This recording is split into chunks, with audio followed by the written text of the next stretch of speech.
Assalamualaikum warahmatullahi wabarakatuh. Apa kabar anak-anak ustazah pagi ini?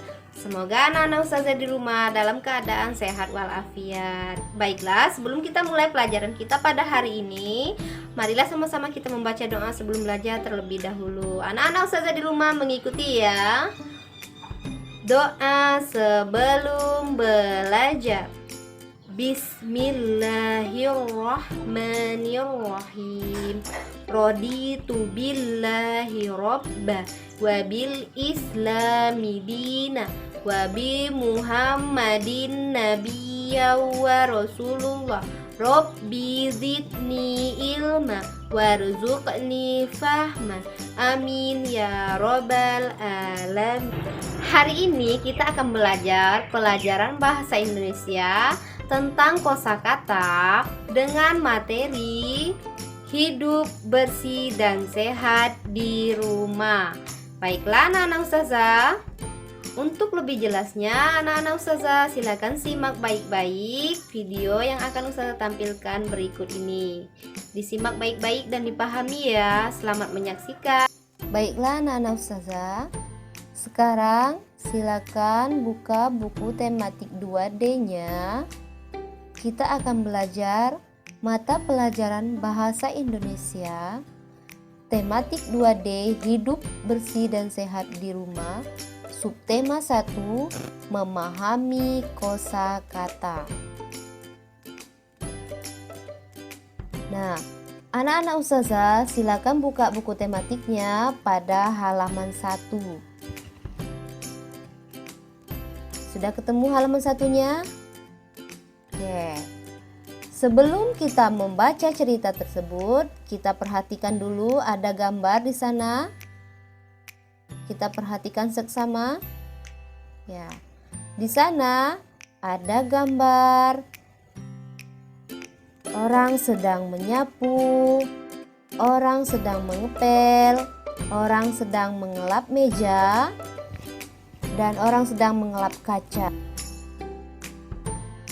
Setelah kita perhatikan gambar tersebut, kira-kira anak ustazah mengerti nggak apa kira-kira isi dari cerita gambar tersebut? Nah, di sana sudah terdapat judulnya, yaitu tentang hidup bersih dan sehat di rumah. Sekarang kita akan membaca cerita. Oke, anak-anak ustazah di rumah mengikuti ya. Kita akan baca cerita tersebut. Hidup bersih sangat disukai oleh Allah. Bersih itu adalah cerminan dari kesucian. Nabi Muhammad SAW bersabda, kesucian itu sebagian dari iman. Hadis riwayat Muslim. Kesucian akan tercipta jika kita menjaga kebersihan. Karena itu, kita harus menjaga kebersihan lingkungan di sekitar kita. Jika kita suka menjaga kebersihan, maka tubuh kita akan sehat, penyakit-penyakit dapat kita hindari. Nah, apakah kamu sudah melakukan kebersihan? Ustazah yakin anak-anak ustazah di rumah pasti selalu menjaga dan melakukan kebersihan baik di rumah maupun di sekolah. Sesuai dengan materi kita tadi, yaitu memahami kosakata. Kira-kira di cerita tadi, adakah terdapat kosakata? Iya, ada. Anak-anak ustazah sudah menemukan? Oke, sekarang kita lihat. Nah, perhatikan tulisan kata yang sudah ustazah kasih tanda merah. Itu adalah kosakata yang berada pada bacaan tersebut. Yang pertama ustazah kasih tanda merah, kosakatanya bersih. Yang kedua suci. Yang ketiga sehat. Dan yang keempat, penyakit. Kira-kira anak-anak ustazah tahu nggak apa makna dari kosakata bersih, suci, sehat, penyakit?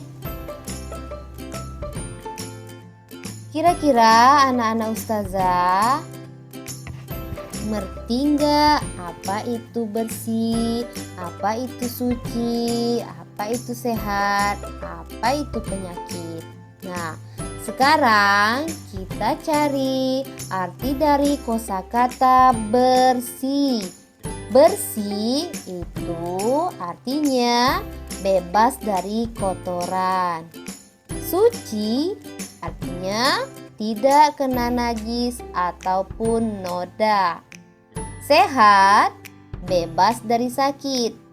Kalau kita sehat berarti kita tidak sakit. Yang terakhir, penyakit. Nah, penyakit itu adalah gangguan yang terjadi pada tubuh manusia. Kalau kita sedang terkena penyakit, berarti tubuh kita sedang mengalami gangguan. Kondisi tubuh kita sedang tidak sehat. Baiklah, itulah tadi tentang materi kita memahami kosakata. Sekarang kita simpulkan pelajaran kita pada hari ini tentang memahami kosakata hidup bersih dan sehat di rumah. Hidup bersih itu sangat disukai oleh Allah Subhanahu wa Ta'ala berdasarkan dari sabda Nabi Muhammad SAW bahwa kesucian itu sebagian dari iman. Hadis riwayat Muslim. Jadi ketika kita bersih, maka kita akan suci.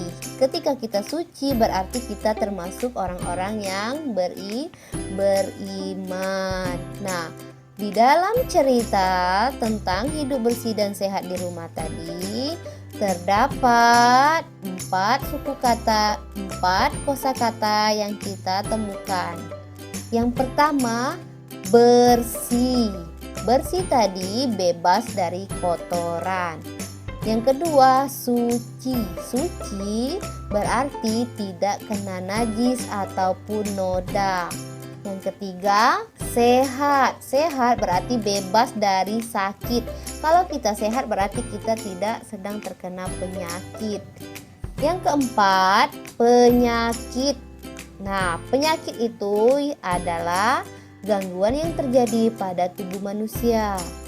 Kalau kita sedang terkena penyakit berarti tubuh kita sedang mengalami gangguan, kondisinya sedang tidak baik. Oke, itulah kesimpulan pembelajaran kita pada hari ini. Nah, itulah tadi pelajaran bahasa Indonesia kita tentang kosakata dengan materi hidup bersih dan sehat di rumah. Untuk tugasnya di rumah, silakan anak-anak ustazah kerjakan halaman 6, halaman 14, halaman 23 dan halaman 24. Oke, selamat mengerjakan. Jangan lupa semangat. Lah, kita tutup pelajaran kita pada hari ini dengan membaca doa sesudah belajar. Anak ustazah di rumah mengikuti ya. Doa sesudah belajar. Bismillahirrahmanirrahim. Allahumma arinal haqqal haqqal warzuqna tibaa wa arinal batila batila warzuqna tinaba. Amin. Assalamualaikum warahmatullahi wabarakatuh.